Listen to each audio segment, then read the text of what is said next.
नमस्कार, मैं हूं आपके साथ सृष्टि। आप देख रहे हैं पंजाब केसरी नवोदय टाइम्स टीवी। दिल्ली में नगर निगम चुनाव का बिगुल बज चुका है। 4 दिसंबर को सभी 250 वार्डों पर चुनाव होने हैं। लेकिन क्या आप जानते हैं, नगर निगम चुनाव में पार्षद की सबसे अहम भूमिका होती है। विधायक और पार्षद दोनों का काम अलग होता है और दोनों की ताकतें भी अलग होती हैं। क्या है, चलिए जानते हैं। दिल्ली नगर निगम चुनाव में 250 वार्डों पर तकरीबन 1400 से अधिक उम्मीदवारों ने नामांकन दाखिल किया है। दिल्ली राष्ट्रीय राजधानी है, इसीलिए यहाँ सीएम, विधायक और पार्षद तीनों का काम अलग होता है और तीनों की ताकतें भी अलग होती हैं।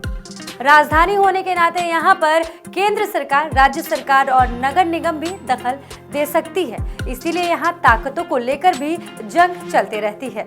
नगर निगम का पार्षद अपने इलाके का प्रमुख होता है, इसीलिए उसके ऊपर अपने इलाके या वार्ड की पूरी जिम्मेदारी होती है। लेकिन अब दिल्ली में तीनों नगर निगम के एक होने से यहाँ के पार्षद की जिम्मेदारी सीएम के बराबर हो गई है। बता दें कि दिल्ली नगर निगम की व्यवस्था को सुचारू रूप से चलाने के लिए पार्षद को सालाना करीबन 50 लाख रुपए का फंड दिया जाता है। इतना ही नहीं, जब यहाँ पर तीनों नगर निगम एक नहीं हुए थे तो यहाँ के वार्डों की संख्या 262। चलिए अब जानते हैं कि आखिर किन किन क्षेत्रों पर पार्षद का अधिकार होता है। दरअसल दिल्ली का 97% इलाका एमसीडी के अंडर आता है, जबकि बाकी 3% इलाका एनडीएमसी और दिल्ली कंटेनमेंट बोर्ड के पास होता है। नगर निगम के पार्षद के पास आम लोगों से जुड़े सभी मुद्दे पार्षद के अधिकार क्षेत्र में आते हैं।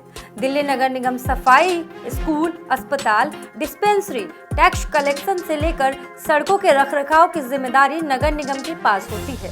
इसके अलावा दिल्ली के कॉलोनियों की साफ सफाई, कूड़ा इकट्ठा और उसका निपटारा करना, प्राइमरी शिक्षा के लिए स्कूल, डिस्पेंसरी और कुछ अस्पतालों की देखरेख नगर निगम के पास होती है। इतना ही नहीं, दिल्ली की लगभग 50 लाख संपत्तियों पर लगने वाला प्रॉपर्टी टैक्स की वसूली नगर निगम के ही पास होती है। दिल्ली में अगर कोई घर बनाना है या बिल्डिंग का निर्माण होना है तो उसका नक्शा एमसीडी ही पास करती है। बिल्डिंग अवैध बनी है और उसे तोड़ना है तो उसका काम भी नगर निगम ही तय करती है। नगर निगम सड़कों की साफ सफाई तो करती है, साथ ही स्ट्रीट लाइट का जिम्मा भी इसी के पास होता है।